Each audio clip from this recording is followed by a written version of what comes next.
going to be in Revelation chapter 12. Revelation chapter 12.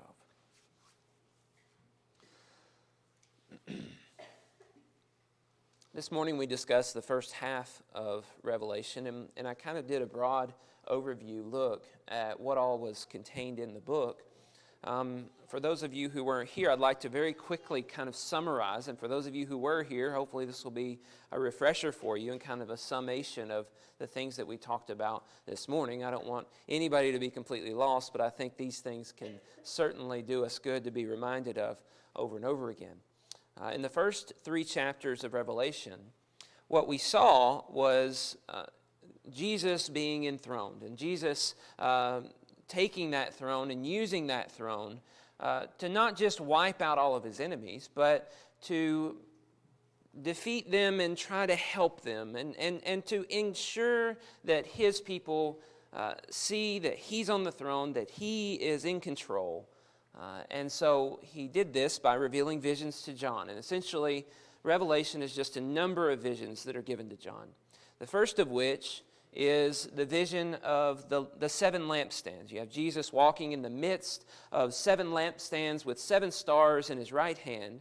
And as after he does that, the angel tells us that the 7 lampstands are 7 churches, and the 7 stars are the angels of the churches. And then we hear about a personal message from Jesus to the 7 churches of Asia, which this whole letter is being written to these 7 churches in Asia, that he knows their works, he knows their suffering, he knows their sin, and he wants them to conquer and overcome all the persecutions that they're going through.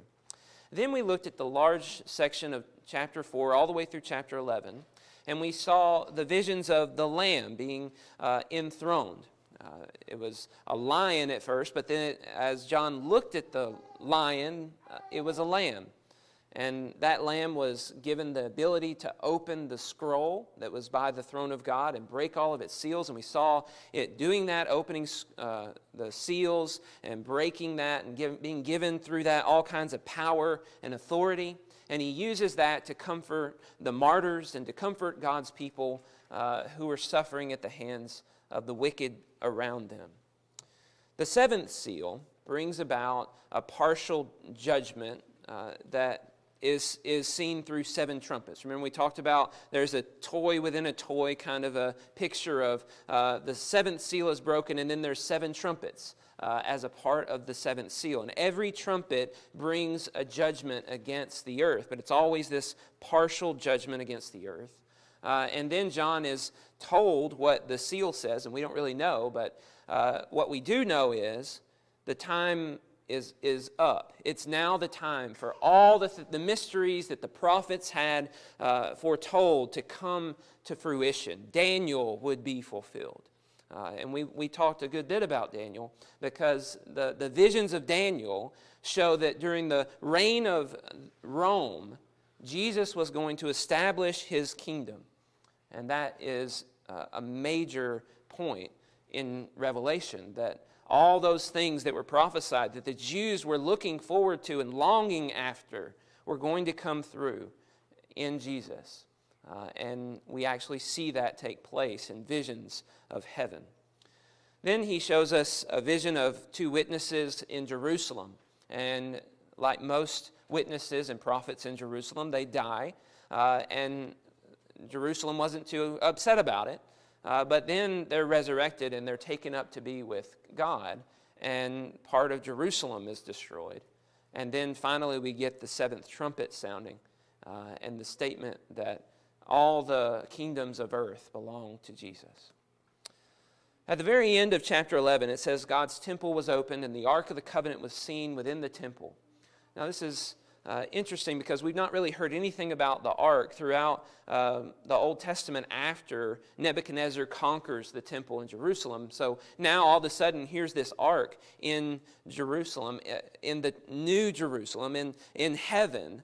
And the doors are opened to where you can see in, which is not normal in the Old Testament, revealing that there's now access to God and that the mercy seat is now available through the Lamb's sacrifice. And this is all that's encapsulated in that first vision is the Lamb has come and he has provided the victory to those who follow him. And that is an exciting and an encouraging idea throughout that first section, especially the second vision of the Lamb. But back in chapter 10, when John was told to eat the scroll, in verse 11, he was also told, "You must again prophesy about many peoples and nations and languages and kings." After the seventh trumpet sounds, you're going to prophesy again about many peoples and nations and languages and kings. And so as we come into chapter 12, we start to see a shift from the vision. And it's not so much about the Lamb as it was before, though the Lamb is found in this section a lot. What we notice as we go through this section is the work of Satan. Okay, and so this whole section, as we go from chapter 12 all the way into chapter 19, is going to reveal to us how Satan is working in the kingdoms of men. Even though Jesus is in control, even though he is on the throne, he allows Satan to work to some extent on the earth. And he wants all of his people to be aware of Satan's schemes. And so he reveals this to us in many visions. And we're going to be seeing quite a few visions as we study together again. Remember, these visions are all figures of speech. They're all signs. They're all symbols that represent something that would have probably been more clear to those in the first century, and we do our best to interpret those signs and symbols and figures given our understanding today, but our interpretation is hindered by our situation, but in some cases it will tell us the interpretation, and whenever it does that, then we can know a little bit more about what's actually going on in the scene. So we'll be looking for that as we study through this section. Well, the first vision that's given to us is of a woman clothed with the sun, with the moon under her feet, and on her head is a crown of 12 stars. And this woman is pregnant, about to give birth. And there's a red seven-headed dragon. Just imagine that, right there, waiting for this woman to give birth so that she can devour the child that she is going to give birth to. And she gives birth to the child, and it says in verse 5 that it's a male child, one who is to rule all the nations with a rod of iron. And it says, but her child was caught up to heaven and to his throne. That's an indication of who this is. This is the Lamb. This is Jesus. The one who rules with an iron rod is the anointed one of Psalm 2. This is the Messiah. And so the woman gives birth to the Messiah. Well, it's kind of odd because this has nothing to do with the whole lamb scene that we've seen before. That's right. This is a transition. We've seen the change now that's taken place in the way these visions are going. It's no longer about the scroll and the seals and the trumpets. Now we've moved into something else. And here is this dragon that's described and this woman who's pregnant, and she's about to give birth. And one of the most interesting things about this is it's referring to Old Testament stuff. And this happens a lot.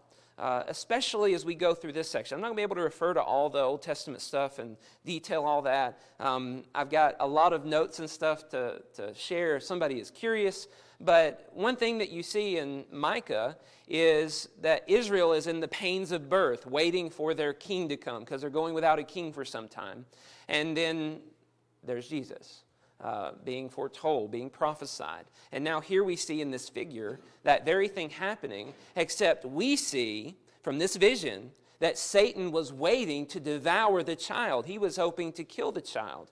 And we kind of see that in the story in Matthew when Herod tries to attack the child. But after he fails and this child is caught up, there's a war in heaven apparently over this child, and Michael and his archangel, Michael's archangel, and all his angels are fighting against Satan, and they defeat Satan, and he's cast down to earth.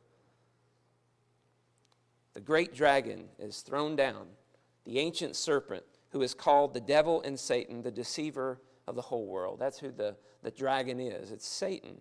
He's cast down to earth, and his angels were thrown down with him. That's terrifying for those of us who live on the earth. That does not sound good at all. And imagine if you were one of the 7 churches there in the first century, you hear this and you know that Jesus has ascended, and when did this battle happen, and has Satan been cast down, and what's going on here? And later we find out that there's rejoicing over Satan being cast out of heaven, but woe to those who are on earth, because Satan has come down to earth. It's a terrifying thing. Well, Satan decides to pursue the woman who gave birth to the child. And the woman is saved from Satan, but it says that her offspring is who Satan goes after next. So essentially, Israel, the Israel of God that produced the Messiah, is going to be attacked by Satan. They're going to get away, but the offspring, the next generations, are going to suffer because Satan is going to be furious and come after them. And what he's going to do is raise up beasts. And this is what we're going to see in chapter 13, is a beast rising up out of the sea. And that sounds familiar, right? Daniel, remember? The beast rising up out of the sea. Well, this sounds really familiar. He has 10 horns and 7 heads with 10 diadems. And horns and blasphemous names on his head. There's a lot of these descriptions that fit well with what we read about in Daniel in chapter 7 of the 4th beast. He's got a head like a breast. He's like a leopard, like a bear, like a lion. These are descriptions that were given to Babylon and given to Medo-Persians and given to Greeks and those kingdoms. Now, this is some kind of a compilation of all these kingdoms in this one beast. And something interesting is said about this beast. It's got a wound that should be fatal, but it wasn't killed by the wound. And the whole earth just marvels at the fact that this beast is alive. And they bow down and worship the beast, saying, who's like the beast and who can fight against it? So something apparently has happened with Rome, the 4th kingdom, right? And it is being exalted and worshipped because it cannot be destroyed. It is the greatest empire on the earth. Well, after this, we read about the beast uttering a bunch of blasphemy and trying to go after the saints. So now we understand why we're learning about this beast. Satan has been working in this beast to persecute the offspring of the woman, to persecute the saints, to persecute those who are God's people. Verse 9 says, if anyone has an ear, let him hear. If anyone is to be taken captive, to captivity he goes. If anyone is to be slain with the sword he must be slain. Here is a call for the endurance and faith of the saints. Essentially, the statement is there is more persecution to come, and the persecution that's coming is at the hands of the Roman Empire. Then there's another beast that rises up in the second half of chapter 13. The second beast doesn't come up out of the sea, but comes up out of the earth. And it has 2 horns like a lamb. Oh, it looks like a lamb. Isn't that interesting? But it spoke like a dragon. Interesting. So it looks like Jesus, it looks like the Lamb, but it's really Satan working. And here we have an image of false religion. In fact, this second beast ends up raising up an image like the first beast so that all would worship the first beast. It sounds a lot like Daniel chapter 3, where Nebuchadnezzar sets up the golden image and Shadrach, Meshach, and Abednego are supposed to bow to the image. But they didn't bow. Well, what we find out about this beast, the second beast, is it starts to mark everyone who does not worship the beast. And you can't buy or sell unless you have the mark. So it's very similar to the Daniel 3 situation with Shadrach, Meshach, and Abednego. If you don't fall down and worship the beast, you're going to die. You're going to suffer for not obeying and not entering into this false worship with this beast. It's interesting as we see these 2 beasts described, that they in some way represent what Satan is going to do on the earth and the work that he's going to do to overthrow and to punish and to persecute God's people, the saints. In chapter 14, It says, "Then I looked, and behold, on Mount Zion stood the Lamb, and with him 144,000 who had his name and his Father's name written on their foreheads." Notice, they don't have the mark of the beast. They don't have the 666, which, by the way, you're wondering, what is the mark of the beast? Like, everybody wonders that. Numbers are always symbolic and symbols. 7 is perfection, and this is 666. It is not God. Everything about this second beast seems like it is, but it's not. And so everybody else may seem like they are righteous and good as they take on this beast number, but they are not. But here we have the 144,000. We learned about them in chapter 7. And this 144,000 were those who were sealed before the destruction came during the last round. And now they're standing with the Lamb. And they, along with the Lamb, are singing a new song because they have been redeemed. But also to encourage those who are on the earth about to go through tremendous persecution. And then all of a sudden there's an angel that flies overhead, and it proclaims the gospel. And it says with a loud voice, "Fear God," verse 7, "and give him glory, because the hour of his judgment has come, and worship him who made heaven and earth, the sea, and the springs of water." Notice the angel flies over, says the gospel, and says, "Worship God." Why would it say that? Well, the idea we have is they're being told to worship the image, to worship the beast. But no, instead, worship God. And then he says, another angel comes and says, "Fallen, fallen is Babylon the Great." Now, what in the world is that? Where's Babylon in all of this? Well, Babylon is very similar to what Rome, it seems like, is doing. It's doing the same kinds of things. Babylon is actually, in a way, an ancestor to Rome and the Roman Empire. So maybe Babylon here is referring to Rome. And he's saying, "Fallen is Babylon." Well, have they fallen? Well, a lot like Isaiah chapter 21, where God foretells the fall of Babylon. Here he is foretelling that Babylon's not going to stand. Don't worship Babylon. Don't go after her ways. And it says, "She who made all nations drink the wine of the passion of her sexual morality." Don't be enticed by her ways and her false religion and her false worship, because she will not stand in the judgment. Then another third angel comes. And this third angel says with a loud voice, "If anyone worships the beast and its angel and receives a mark on his forehead or on his hand, he also will drink the wine of God's wrath, poured full strength in the cup of his anger. And he will be tormented with fire and sulfur in the presence of the holy angels and in the presence of the Lamb." You get the picture that you do not want to worship the image of the beast. You do not want to go after the false worship of your day that everyone is pursuing.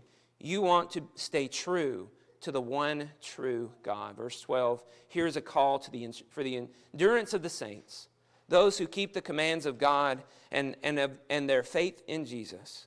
And I heard a voice from heaven saying, "Write this, blessed are the dead who die in the Lord from now on. Blessed indeed, says the Spirit, that they may rest from their labors, for their deeds follow them." In the rest of this chapter, we read about a harvest happening. One comes in the clouds. It sounds a lot like chapter 1 description of Jesus. And he takes a harvest of wheat, we assume. And then angels come, and they take a harvest of grapes. And their harvest goes to the winepress to be afflicted with the wrath of God. Very similar to the parable that Jesus had of the tares and the wheat. That at the end of the age, he would come and gather the wheat into his barn, and his angels would take the tares and throw them into the fire. Very similar kind of a picture. So here we have words of encouragement for the saints to endure these trials and tests that are going to come upon them at the hands of, most likely, the Roman Empire, and trying to get them to remain faithful unto the end. In chapter 15, he sees another sign in heaven. And then this sign, this is 7 plagues that are coming with 7 angels. Now, we've seen 7 seals, we've seen 7 trumpets, and now after that, in this new vision that we're seeing, here comes 7 plagues. And it says, these are the last, for with them the wrath of God is finished. Interesting statement about those 7 plagues. And then it encourages again those who conquer the beast in its image, those who do not defile themselves and enter into idolatry and worship that is not true. He encourages them to continue on. Then we start to read about the 7 bowls of wrath in chapter 16. And these 7 bowls sound familiar. In the first one, there's painful sores that come out upon, here we go. There's painful sores that come out on the bodies of the people. The sea is turned to blood. The rivers and springs turn to blood. This sounds a lot like what's happened in Egypt and the plagues of Pharaoh. And then the sun starts burning people up. Well, that's kind of a new one. But then there's darkness in the land. Well, that sounds a lot like Pharaoh. So there's all these plagues that are coming down upon mankind. And in this case, it doesn't really sound like this is partial, but notice it's always on those who bear the mark of the beast. And they're always responding by cursing God and not repenting in each of these cases as these plagues are poured out on them. In the 6th plague, the Euphrates River is dried up, and then we see Satan start to gather and the beast, and it says the false prophet, which is the way it's described in the 2nd beast. It starts to gather all of their forces and to get ready to fight for the great day of God, and they assemble for battle. Verse 15 says, behold, I am coming like a thief in the night. Blessed is the one who stays awake, keeping his garments on, that he may not go about naked and be seen exposed. In other words, don't join them in their battle against me, because I'm coming like a thief in the night, and I'm going to wipe them out. And they assemble against the Lord at Armageddon. Now, what is that? A lot of people will assume that this is the battle of the end of time. Well, Armageddon is not really a phrase that we find anywhere in the Old Testament. It means the Mount of Megiddo. And Megiddo is a valley. And it's actually a valley where men have typically gone to lose battles. In the case of Josiah, he ends up dying there. Ahaziah also dies there. So it's a place where men commonly go to lose. And so the only real maybe idea of what it could be is that maybe it's just saying they're coming together to battle again like they're going to win, but this is the place where they always lose. And that's what we see happen. In verse 17, the 7th angel pours his bowl out into the air, and a loud voice comes from the temple, from the throne, saying, "It is done." It's a statement that there's no more. They're done. They're going to be wiped out. And that's what happens. The city is split in 3, and it says, God remembered Babylon the Great to make her drain the cup of the wine of the fury of his wrath. Well, it's interesting that after all that, we see that they cursed God for the plague of the hail because the plague was so severe. They're not completely destroyed. There's not a complete wiping away of mankind after this battle of Armageddon, but they again return to cursing God and not following after him as they're supposed to. Well, chapter 17, it tells us another vision. And in this case, there is a prostitute. Listen to this, verse 1. Then one of the 7 angels who had the 7 bowls came and said to me, "Come and I will show you the judgment of the great prostitute, who is seated on many waters, with whom the kings of earth have committed sexual immorality, and with the wine of whose sexual immorality the dwellers on earth have become drunk." Now, here's a prostitute, and he's decided, this angel with one of the bowls has come and said, "I'm going to show you about the judgment of the great prostitute." And you're just like, what? The prostitute? We haven't heard anything about a prostitute up until this point. Well, he reveals that this woman, to John, he reveals this woman sitting on a beast, and she's wearing scarlet, and she's full of blasphemous names, and this beast is the same beast that was referred to before as Rome. And notice what's on her head, verse 5. On her forehead was written a name of mystery, Babylon the Great, mother of prostitutes and of earth's abominations. He says, I saw the woman drunk with the blood of the saints, the blood of the martyrs of Jesus. And when I saw her, I marveled greatly. But the angel said to me, why do you marvel? I will tell you the mystery of the woman and the beast with 7 heads and 10 horns that carries her. And then he goes into a discussion about the horns of the beast, and probably what is some of the most confusing to me parts of Revelation. As you study this, I think there's a lot of different views on what all's going on and who all's being talked about. But he starts to reveal that there's these horns on the beast represent different kings, and eventually those kings are going to turn against the woman and kill the woman, and that's how the woman's going to be destroyed. But they're going to be trying to fight against the Lord, the Lamb, and he's going to conquer them. And at the very end it says in verse 18, the woman that you saw is the great city that has dominion over the kings of the earth. Now, what in the world is all of this vision about? Here you have a prostitute who is named Babylon, who is over the kings of the earth and causing sexual immorality to spread rampantly. Well, we talked this morning in Bible class about how sexual immorality and idolatry were commonly joined together. And so as she is spreading this immorality, and as she is joined to this beast that is obviously Rome, we might assume that she represents the false prophet, or the second beast that's the lamb with 2 horns. Maybe that's what she is. But as we're looking at this, we're trying to figure that out. And some people have come to the conclusion that this woman, this prostitute, represents Jerusalem again. And Jerusalem, throughout the Old Testament, is called the harlot. You remember Hosea? She is the prostitute wife of Hosea. Gomer is the prostitute wife of Hosea and represents Israel, who is a prostitute. Ezekiel calls Israel, Judah, a prostitute, both of them prostitutes. So it makes sense in some ways to call Jerusalem this prostitute. But my struggle with that is her being called Babylon. And the thought that anyone other than Rome would be called Babylon at this point as the ruler of the kingdoms of the earth just seems kind of hard for me to wrap my mind around right now with my understanding of this text.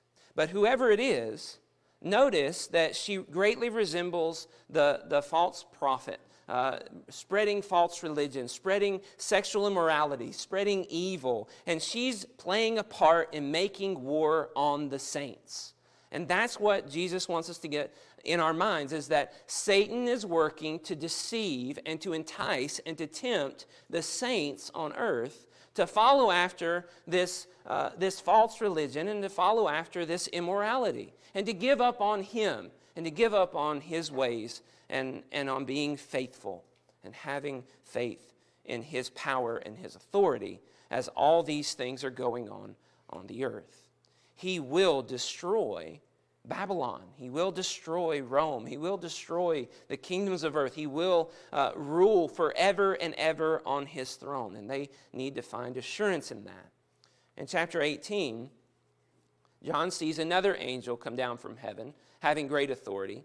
And the earth was made bright with his glory. And he calls out with a loud voice, "Fallen, fallen is Babylon the Great. She has become a dwelling place of demons, a haunt of every unclean spirit, a haunt for every unclean bird, a haunt for every unclean and detestable beast." Notice, again, we have this focus in on Babylon. So whoever Babylon is, she's going to fall, and she's not going to last. She's going to be defeated. And what we see throughout the rest of chapter 18 is this Babylon is going to be mourned over by the nations of earth. And in fact, in verse 4, another voice comes from heaven saying, "Come out of her, my people, lest you take part in her sins." You see the warning given to not take part in the sins of Babylon, to take part in the sins of the world around you that is enticing you and pulling you away from God, to worship something other than God. Because if you take part in her sins, he says you will share in her plagues. He's trying to get his people to avoid that. Throughout the rest of chapter 18, we learn that the merchants are weeping and the kings are weeping and the shipmasters are weeping because the worship of Babylon has been great for business. They've become extremely wealthy over the worship that has happened. And now all that wealth is being taken away from them. Then an angel takes up a great millstone in verse 21 and throws it into the sea, saying, "So will Babylon, the great city, be thrown down with violence and will be found no more." Jeremiah actually did this exact same thing in Jeremiah 51. He took a millstone and he threw it into the sea, and he said, this is what's going to happen to Babylon. It's the very end of his judgment against Babylon. That this is what's going to happen. It's going to be destroyed.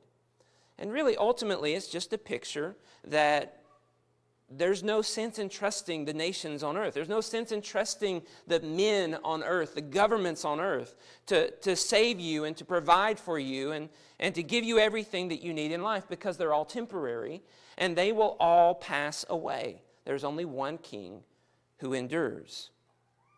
And so the earth mourns over the loss of Babylon. But what's interesting as you come into chapter 19 is you see heaven rejoicing over the fall of Babylon. Now, we might think about this a little bit more. You imagine this great nation of Babylon falling and the devastation of it, that there's no wealth, that all the wealth is being taken away.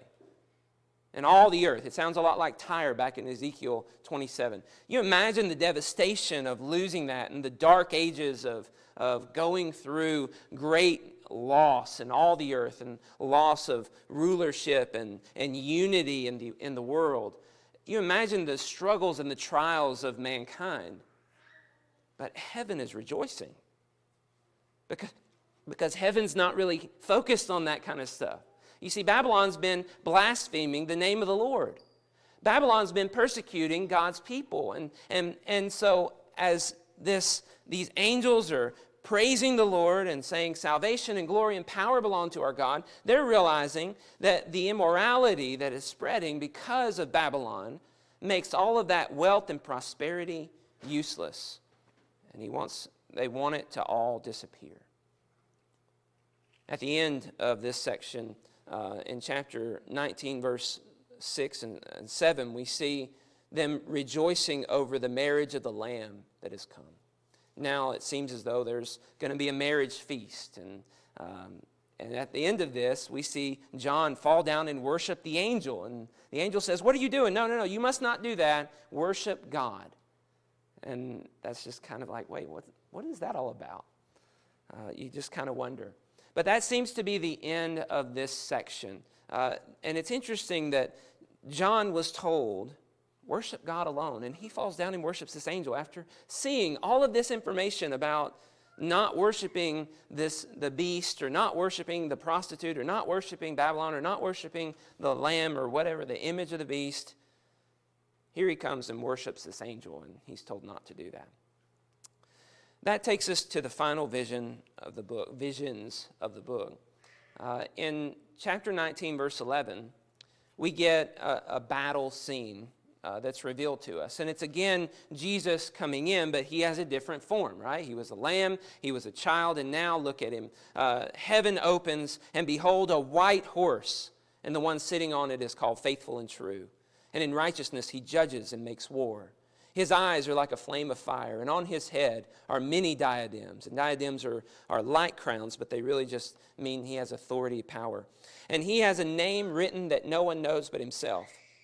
He is clothed in a robe dipped in blood, and the name by which he is called is the Word of God. Now that's a very clear picture of Jesus from John's first gospel. He is the Word From his mouth comes a sharp two-edged sword, and he rules with the rod of iron. He treads the winepress of fury of the wrath of God Almighty. And so you get this picture of Jesus having power and authority and control. And he ends up coming to this battle scene. Everybody is gathered for battle. And he calls out and he says, birds of the air, get ready for this great supper. You're going to feast on the flesh of kings. And they come in for battle. And it says in verse 20, the beast was captured, the false prophet who had done many signs by which he deceived those who received the mark of the beast and those who worshiped his image. They were both captured. It doesn't even act like there's a fight at all. And they're thrown into the lake of fire. And the rest of those who were with them were slain by the sword. So the battle isn't really even a battle. And in chapter 20, we read that the dragon is seized as well. And this dragon is thrown into the bottomless pit. Remember where the locusts came out from before. He's thrown into this bottomless pit so that he can't deceive the nations any longer. And he's limited and bound up for 1,000 years. And after that, he's going to be released for a little while, it says. Oh, okay, well, that's odd. And what is this 1,000 years? And then it goes on and it says that Jesus is reigning for 1,000 years. And also the souls of those who had been beheaded for the testimony of Jesus and for the word of God, and those who had not worshipped the beast or its image and had not received its mark on their foreheads or on their hands. They come to life and they reign with Christ for 1,000 years. What is this 1,000 years? And when did this take place? Well, again, it's best to see numbers as representative. And the 1,000 years would clearly show a long period of time. Up until this point, he's mentioned times and half a time. He's mentioned 42 months. He's mentioned 1,260 days. He's mentioned all kinds of things. Well, 1,000 years is a lot longer than most anything else that he's mentioned. And so it shows Christ will reign for a considerable amount of time. And those who are blessed and holy will share in the reign with him. In verse 7, we read, the 1,000 years is up. Satan will be released from prison. He'll be given some power. And he'll assemble again a huge battle, right? Repeat. Gog and Magog. Oh, that sounds like Ezekiel 38 and 39. And at this battle, they will come out to fight surrounding the camp of the saints in the beloved city. But it says fire will come from heaven and consume them. And the devil will then be thrown into the lake of the fire with the beast and the false prophet, and he'll be tormented forever and ever. After this, verse 11 tells us that there's another throne scene.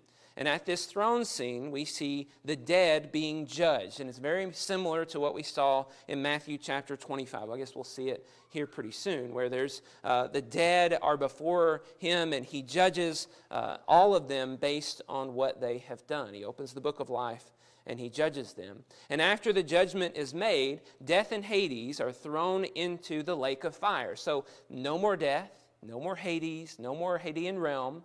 Now there will be no more death. This is the second death, and this is it, is what it says. So there's no more death. And now in chapter 21, we see, John sees a new heaven and a new earth, and the first heaven and first earth pass away, and he sees this holy city, this new Jerusalem, coming down from heaven, prepared as a bride adorned for her husband. And in this image, God is with his people, right? That's the main part of this. There is a restoration that takes place here. All of the prophecies in the Old Testament that talked about a coming day when God would be with his people and they would be his people and he would be their God, and they would have rest and they would have peace and they wouldn't hunger or thirst anymore.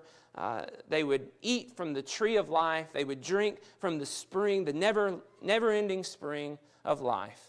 All of these blessings come true. And all those who are evil are not allowed to come in.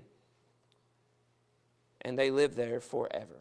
And God is with them. He is their light. It's just a beautiful scene that I'm looking forward to picking out of a little bit throughout the next years. We talk about the promises of God that he has made for us.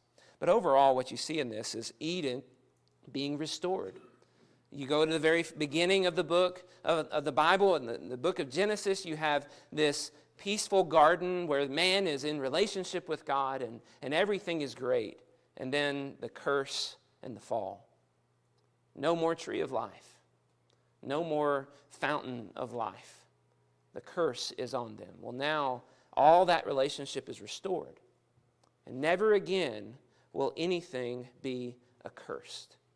And all those who are with the Lamb, those who did not bow down to the image and worship the false prophet and the false image, they didn't worship Babylon, they didn't worship Rome, they didn't worship anything that's not God, will all get to take part in this eternal paradise. And they will reign, it says, forever and ever.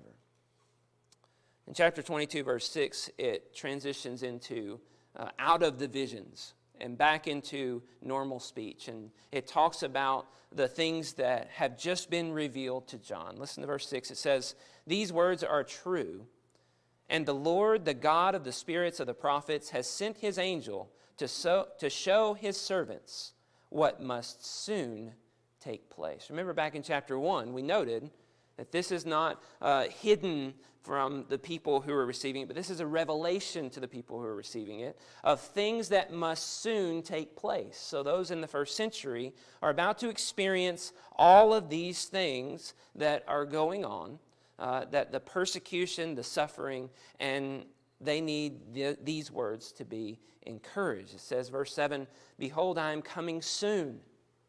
Remember, Jesus said he's coming in the clouds. It's a picture of his judgment against those who are oppressing and persecuting. He says, "Blessed is the one who keeps the words of the prophecy of this book." And then in verse 8, John recounts how he has fallen and worshiped an angel, and he told him not to do that. And I think that's a warning to say, be careful. Don't worship anything or anyone but God.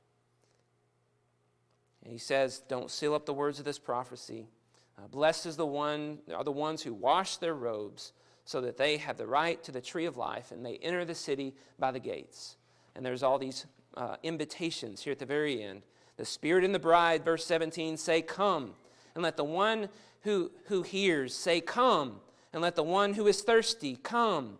And let the one who desires take the water of life without price. A desire for all those who want to receive these blessings to come and enjoy them and trust and put their faith in the Lamb and in God. But then he warns everyone not to add to this book or change what it says to fit what they want. Instead, he wants the people to listen and do these things because he's coming. All right. Whew, you got all that. All right. You may disagree with me with some of my interpretations, and that's perfectly fine. But this is the best I can understand it as I've studied it. I may change my mind on some of this stuff. But this is the way that I've seen this book as I've studied through it. And it's just beautiful, and it's full of all kinds of images that are there for our benefit. It's such an important book, even for us today. So let's think about the message of the book as a whole. First of all, we have what we said this morning. Jesus knows everything that we're doing, everything the church does. He's right there in the midst. He's seeing everything that's going on. And he has all the power and all the control. But he allows Satan to have some level of power and control that he might deceive and persecute God's people for a time. He allows that to happen so that those who have faith can show their true faith in God and shine as a light for all the world to see the glory of God. And it's trying to encourage mankind to put away their trust in all the things of this world and to put their trust fully in God, to worship God alone. And those who are in Christ, he's trying to prepare to die in the Lord. Blessed are those who die in the Lord, because on the judgment day, they will receive the blessings that were promised to them.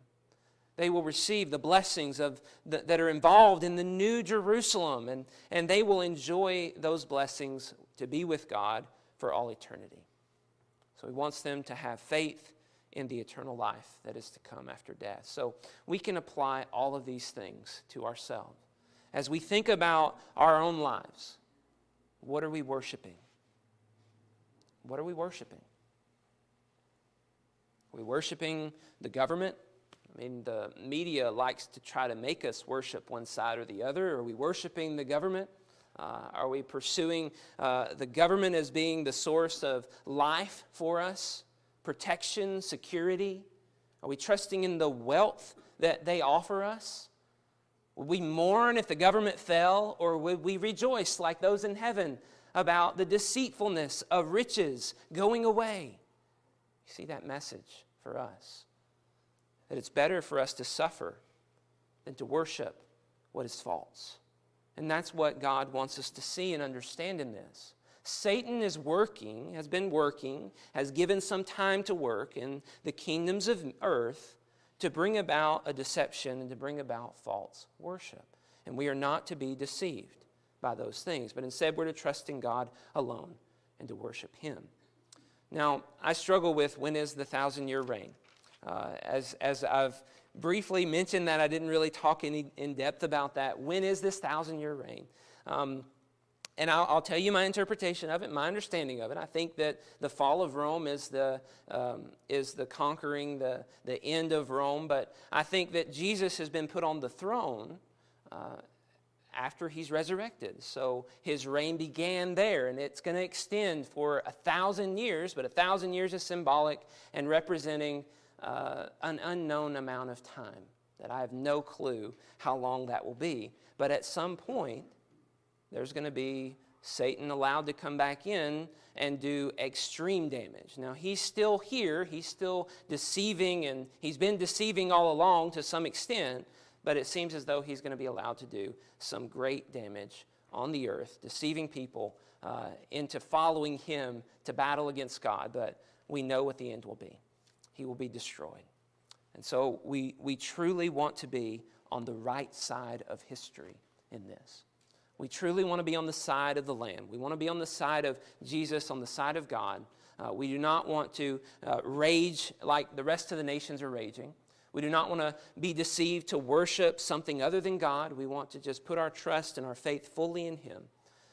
And we know that if we'll do that, that He will deliver all the promises that He's made. It's easier said than done, but that is the call for all those who are in Christ. And if you are not in Christ, you can make that decision today. And you can be transformed by the renewal of your mind, by the submission of your heart to follow after Jesus and to put Him on. And you can receive the blood that washes away every sin. If you need to do that, please come as we stand and as we sing.